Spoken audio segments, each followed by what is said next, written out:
Hello, it's Keith here, and this is lesson 7 of the basic series of my assembly programming tutorials. We're looking at more concepts that are related to programming. We're not going to look so much at a particular programming language. We do have some Z80 examples we're going to look at just to make it clear, but this series is intended for you if you're getting started and you need some background in the kind of concepts you might want to know about. And so today we're going to be looking at more things you will see in your code, and we're going to be discussing them. And the first one we're going to discuss is indirection pointers and vector tables, and really this is all sort of being boiled together into the concept of going to a different place to find an address that is the actual source or destination of our command. Now, the most common example of this will be where we are, if we just go over to our source code, where we are using the address in a register rather than the register itself as the source or destination of the parameter. For example, this command load a, HL with HL in brackets doesn't mean load a with the value HL, it means load a from the address in HL. Now that's one example. Another example here is even more complicated. This is saying load the accumulator into the address in the register IY plus the fixed value spur animator X, and I've given spur animator X a fixed value. Now the way I sort of suggest you think about this is, imagine you went to the cupboard to get, say, some pickles. You open the cupboard door, and the place the pickles are, they aren't there. There's actually a note that says the pickles are in the fridge, and so you now know to go to the fridge to get your actual pickles. This is kind of the concept of indirection. Rather than going to a register itself for your source or destination for your value, you actually go to the value in the register, which is the address, the pointer to the address that is the actual source value or destination for the resulting calculation. Now, in this case, we are looking at the use of a register plus a fixed value as the source of the address for the source or destination of the command. In this case, it's just a single register, but we can also do this in software, so to speak. We can calculate it ourselves. In some cases, we may have an address list. This could be called a vector table. Here are a sequence of addresses, and these are actual commands that we may want to execute. So these are lines of code that have sequences of commands following them. Now, what these are for is we will actually load in one of these addresses. Here we're loading the pointer to the start of that list. Now, as I say, don't worry about the code. I'm not really showing you this to try and teach you the code. I'm just showing you this so you've got a practical example of what kind of thing you might use this concept for. So here we are going to basically load in a pair of bytes from that table, the 16-bit address from that table, and then we're actually going to call one of those addresses as a subroutine. And so this is indirectly getting an address from that vector table, and that is becoming the next executed address. But of course, indirection in this way could also be a line table for lines of video memory, anything like that. This is a bit more of a more complex example when it comes to something like Z80. You don't necessarily need to know about that kind of thing.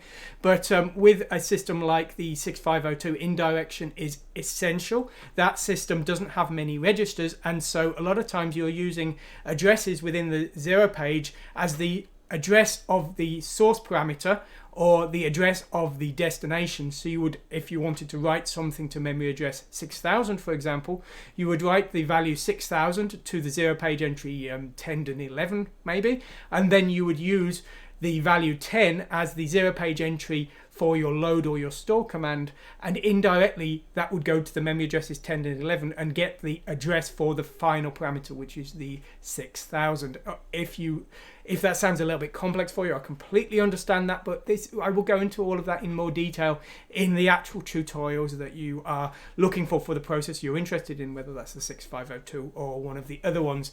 Indirection is really you use all over the place. The example code you just saw is from my Chibi Fighter game. I showed a little fun game I'm writing, and that's used by the animation routines so that the animation, the bytes of animation data can be used to run subroutines, basically a virtual machine in a way you could call it.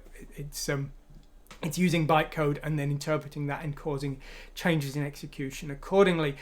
Indirection and pointers are also used just all throughout code for a lot of tasks, but vector tables also have a very important role on the 6502 based processors, because you will have a vector table at the end of the system memory which is the vectors for the interrupt handling. So you'll have a vector which is usually your VBlank when the screen is redrawing. You also even more importantly have the reset vector, which is the address of the first line of code that is executed when the system restarts. And so you would, for example, if you wanted your program to start at 1000 in ROM on a cartridge system, you would write the memory address 1000 to the 2 bytes of the reset vector, and when the processor starts up it would load that address into the program counter, and that would be the first line that is executed when the processor starts.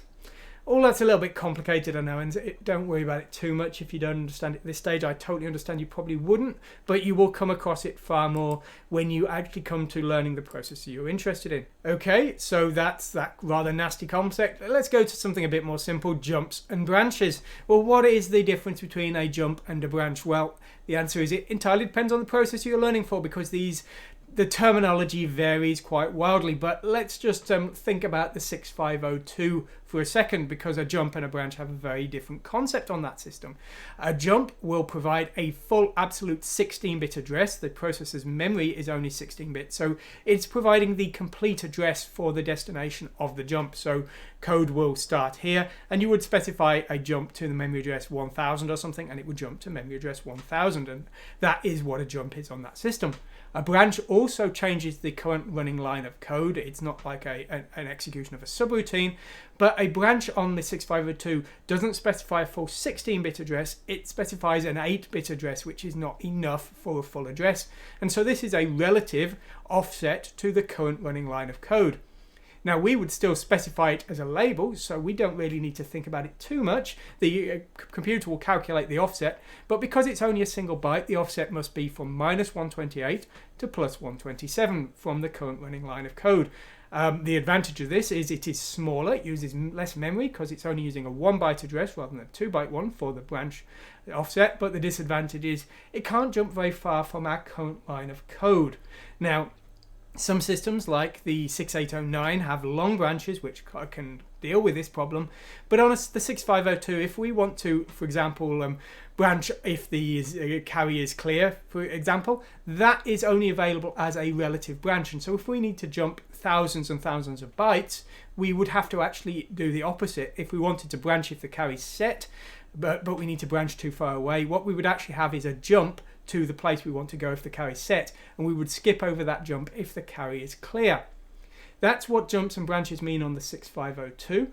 On other systems it's different. A jump still exists on the Z80, but there's no such thing as a branch. You have a jump relative, which is the same concept of a shorter 8-bit offset. Now, if we just quickly have a look at this code here, we have 2 lines of code here. A jump, which is a 16-bit absolute jump, and a relative jump, which is an 8-bit offset here. And if we just run this code here, we just compile that, and if we then do call 1000 here, well, what we've done here is we've just executed our program, and you can see here the debugger is showing the jump here, and you can see that the code is C3OB10, and 10OB, which has been inverted because it's little endian, is the destination for the jump here, and it's jumping to this line here, 10OB here. So that is 3 bytes, as you can see in the resulting program. This jump relative, however, is only 2 bytes because that is a relative jump, and you can see that the jump is being made by 3 bytes plus 3 bytes, and that is effectively skipping this next line here because that line is in itself 3 bytes, and so that is what is happening here. Now, the result of this program is it's just a little test. We're just skipping over these 2 calls here thanks to these 2 jumps, and the effect of the jump relative and the jump in this case is completely identical. The only difference is the length of the actual commands, and so as I say, you can save in some cases an extra byte by using a relative jump or a branch on the 6502 systems, or when you need to jump a long way away, you have to use the full 16-bit jump. Okay, so that's different kinds of jumps, branches, absolute and relative jumps. Of course, the more important concept in a lot of cases is subroutines. Subroutines, if you're familiar with BASIC, are your go sub and your return commands. And these are really fundamental to everything in programming in general, but everything you're going to want to do, you're going to want to write little programs and use those as subroutines. For example, maybe I want to show a string to the screen. Well, that's a little bit tricky because how do I do that? Well, what I'm going to do is I'm going to break that task down. I'm going to say, well, printing a string to the screen really is a sequence of printing characters to the screen. On my Amstrad CPC, we have a subroutine to do that. BB5A in the operating system will print a character to the screen. On the Z80, which we're looking at here, call is the execute subroutine. It's JSR on the 6502 type systems. But basically, we are calling the subroutine to print a character here. And our print string routine is repeatedly using that subroutine. And what will happen is the subroutine will do its job and then it will return, and that will continue execution where it left off. We are then executing this subroutine using print string here. Now this print string routine here is being called as a subroutine here, and even our main program here is actually a subroutine itself. Now when we run this new line routine here, the last line is a return, and that means that when the subroutine ends, it will return back to the line before the subroutine was called. There is also a return here, but this is a conditional return on the 0 flag being set. As I say, really at this point, the syntax for the subroutine will vary. It just it depends on the process you're learning. All you need to think of as a subroutine is, firstly, that they are subroutines. They're very much like your go sub return sequence in BASIC, if that's what you're familiar with. And they are the way that we break down a very complex task into simpler tasks, and we can then reuse those subroutines over and over again to keep our code small and efficient. Okay, so that's subroutines. We're now going to look at a far more tricky concept of self-modifying code. Now, I suppose I'm kind of teaching at this point so that you know the concept, but it's a really advanced concept. Just bear it in mind, the day you need it, you will know you need it, and you will not be scared of it because you will have understood what you're needing to do. Now, for me, when I started learning Z80, I thought, that's crazy, I'm not doing that, it's far too complicated. Then I started writing a piece of code that I wanted to be very fast. It was the screen drawing routine. It was filling the screen with a gradient. And I was thinking through, trying to work out how to make it more efficient. And I realized, firstly, that self-modifying code would make it more efficient. And at the same time, I realized exactly what that self-modifying code would need to do to make it more efficient. So you will get to that point naturally, probably at some point when you're developing. So don't worry about the fact this sounds too difficult. It is difficult, and while it's too difficult, you shouldn't use it. But you should know what the concept is. And we're going to have a look at a very simple example here. Okay, so what have we got here? Well, we've just got a simple routine here that is going to repeatedly transfer bytes to the screen. So what this is going to do is it's going to transfer this value to screen memory on the CPC, and what that will do is it will draw to the screen, and the command that is moving across the screen is inchl. Now let's just run this and let's see what happens. So if we just do call 1000 here, and if I actually spell call correctly, that might make the program work a bit more efficiently. Okay, so what we've got here is we are transferring bytes to the screen here.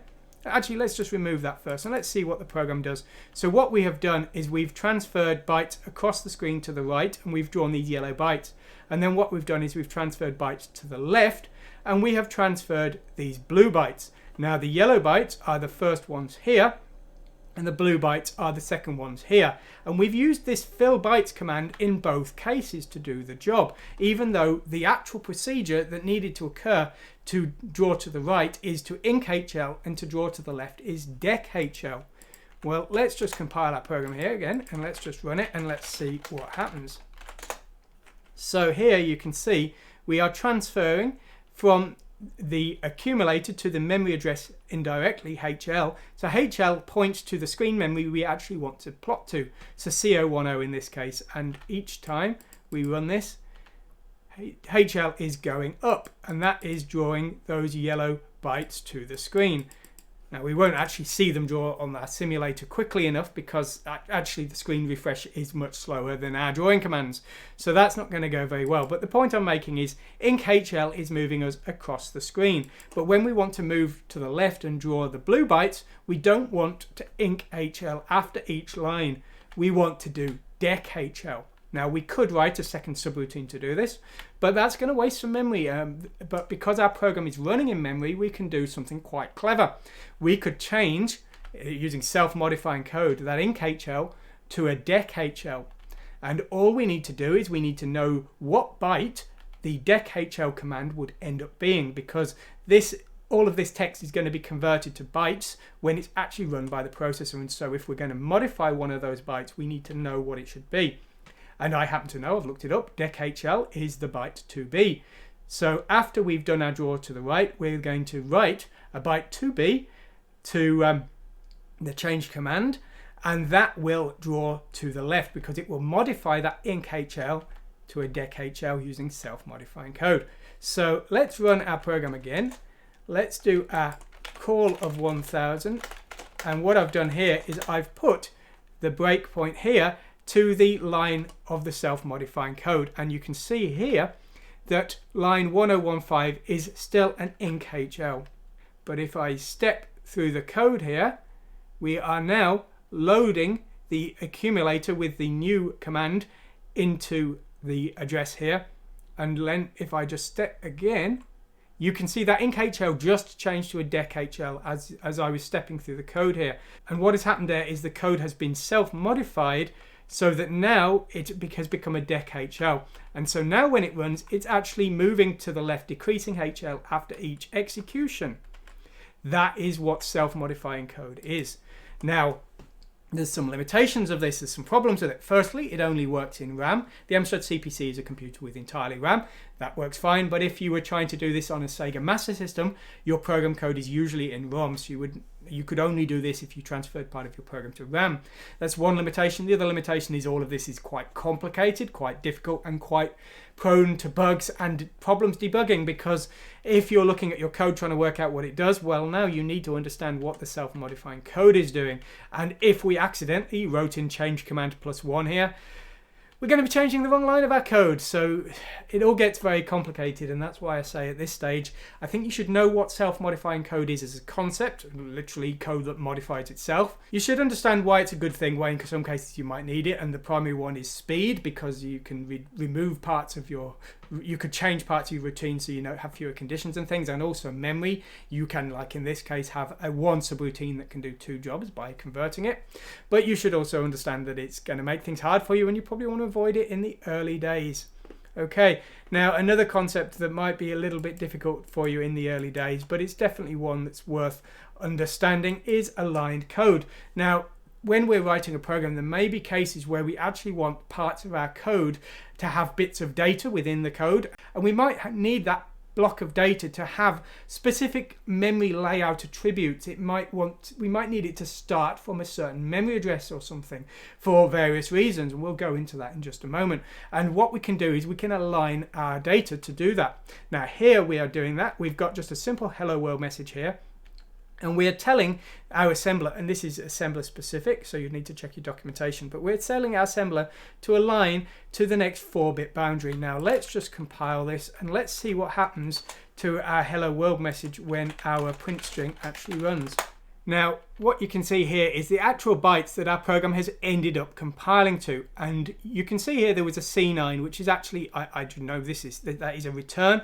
Then we've got 2 0 bytes here, and then we've got the text of our hello world here.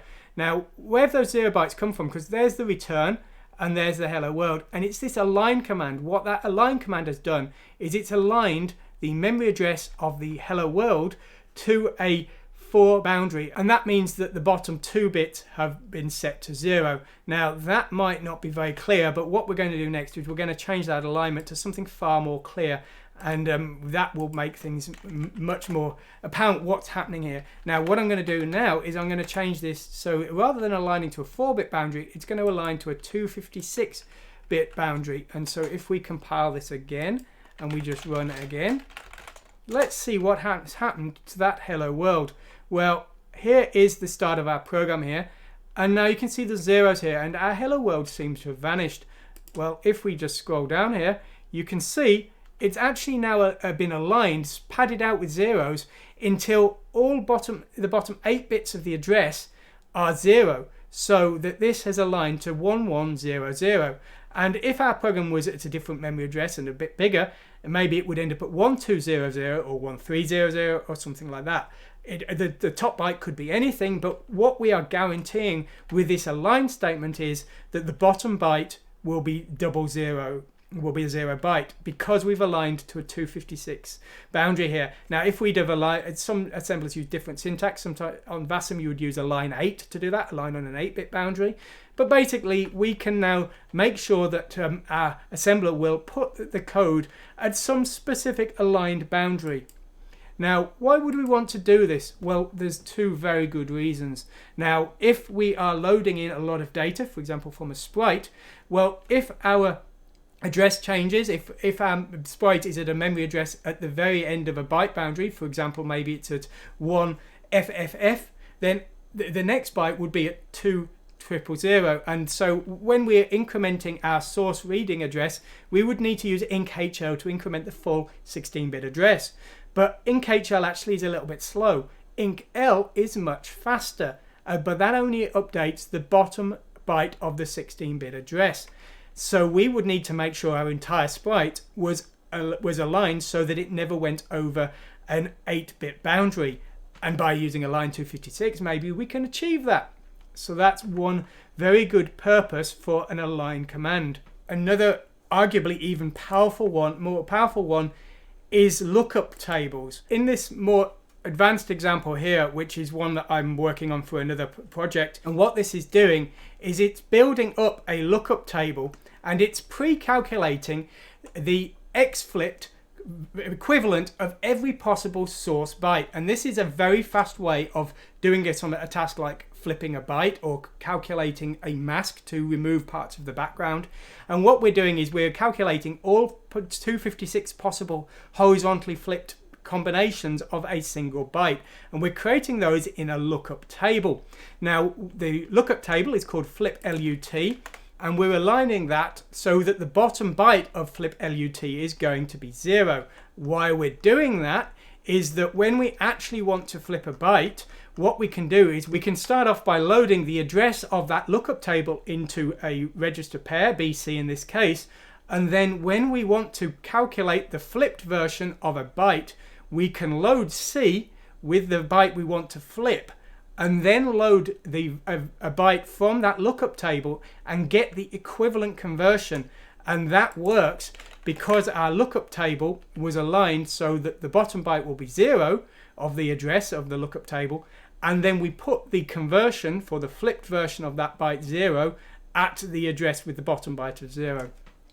Again, another really complicated theory there, but definitely a very, very powerful one, and one that if you can understand it is worth bearing in mind. Now, the next concept that we're going to discuss is logical operations, and we have some examples of them here. Now, logical operations sound a bit weird. They might be something you've come across if you've ever done any kind of electrical stuff, but they're quite possibly not. But they are something that you will very frequently need in your programming. Now, there will be various cases where you need to change the bits in a byte for various purposes. For example, if you've just read in from the joystick and you've got a subroutine that is going to handle the up, down, left and right buttons, well, you would want to test all of those bits together and see if any of them are pressed, or alternatively you might want to ignore them altogether and you might just want to focus on the fire button. Equally, you might need to send data to a port. You might need to set a certain bit of a value and then send it back. For example, on the MSX, I believe, you need to read in the current value of the port to make sure that you don't change the kana key on the Japanese keyboards. You then need to clear some of the bits and send it back to select the joystick. So you will need to do this kind of bit operation thing at various points. And we have a variety of commands to do this, and the names and the available commands will vary depending on the processor. But the concept is always the same. They work at the bit level, and they take two parameters. One parameter is unchanged, the other parameter is the parameter that is changed. And so in these examples here, we're assuming that A is the first parameter that is to be changed, and B is the second parameter that is to be unchanged. And the result in the new parameter A, the changed parameter, is applied based on the logical operation, and usually the logical operation is pretty clear from the name of it. And so with the AND logical operation, the parameter will be set in the result if the A parameter and the B parameter are both 1. So if A is 0 and B is 0, the result will be 0 because nothing is left through. If A is 0 but B is 1, the result is 0 because they were not both. So A and B weren't 1, so the result is 0. If A is 1 and B is 0, the result is also 0 because both weren't 1. And only if A is 1 and B is 1, the result will be 1.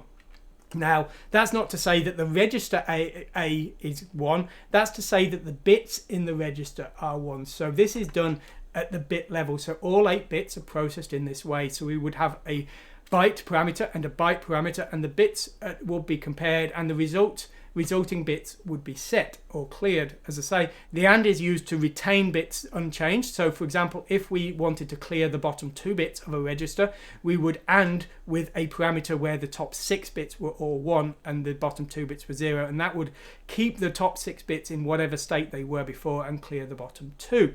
Now, as well as AND, which allows us to effectively clear bits down to 0, we have OR, which effectively allows us to set them to 1, because the OR command will set the bits in the result if the bit in either of the passed parameters is 1. So if A is 0 and B is 0, the result in the new A will be 0.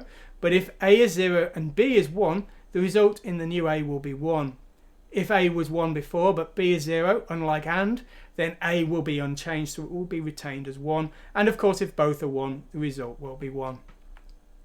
A bit more unusual is the XOR, also known as EOR command, which stands for exclusive OR. This is an inversion operation, and A is inverted with parameter B. So if A is 0 and B is 0, A is unchanged and the result is 0. If A is 0 and B is 1, then A is flipped, and because A was 0 before, it will now become 1.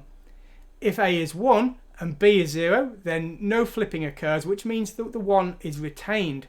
If A is 1 and B is 1, then the 1 in A is flipped and the result becomes 0. So it's an inversion operation, and you can use this XOR or EOR command to invert screen data, and this is quite a handy thing that I actually recommend for beginners, because you can draw a sprite to the screen, XOR it with the current screen data, and then draw it in the same position again and it will remove it. Very nice, easy way of getting rid of sprites, and there's some really good games out there that did use XOR sprites. Dizzy used them, and also the Island of Dr. Destructo. Fantastic game. XOR sprites, you can do lots with them, and it's far easier than trying to redraw bits of your background, so I totally recommend that. So AND, OR, and EOR or XOR, which same command, just different names, are the most common ones. OR is sometimes called bit set, BIS, on the PDP-11, I believe that is. That's it's unusual terminology for it, but the PDP-11 and a few others do have an alternate command, which is very rare, known as bit clear. This is kind of the opposite of OR, and it can be used in a similar way to the AND command. It effectively allows us to clear bits. It's just the way that it works is different. Unlike the AND command, the way it works is that when the bit in the B parameter is 1, the bit in the A parameter will be forced to 0. This means that if A and B are both 0, the result is 0. If A is 0 and B is 1, the result will be 0 because it was 0 to start. If A was 1 and B is 0, then the A value is retained, so the result is 1. But if the B value is 1 and the A value is 1, the A value is cleared down to 0. So when B is 0, the result will be unchanged. When B is 1, the result is forced to 0, whatever it was to start with. And so that is that bit clear command. As I say, very rare one, not one you're probably going to see very often, but it's worth bearing in mind because it's a real command and some processors use it. So if that's what your processor that you're interested in uses, that's what you should look for. Anyway, that's all we're covering today. A few more complex concepts, but we have to get to them at some point. Now, next time we're going to be going into some more software concepts. We did discuss a few things like vector tables today, just because I like to try and show practical source examples. If things are getting a bit complex for you, I totally understand that, and you might want to start looking at one of the actual assembly tutorials itself. So if you search for Chibi Akumas and the processor you're interested in, you'll probably find I've got a tutorial series on it, and that will start to go through things. As I say, because we're now getting into more complex things like the programming techniques you might want to use and self-modifying code that are more advanced, definitely worth you knowing about, but not worth you trying to do at this stage. So maybe it's time to start looking at one of those processor tutorials and seeing how you fare with that, because maybe you're totally fine with it now. Anyway, I hope you've enjoyed this. Thanks for watching today, and goodbye.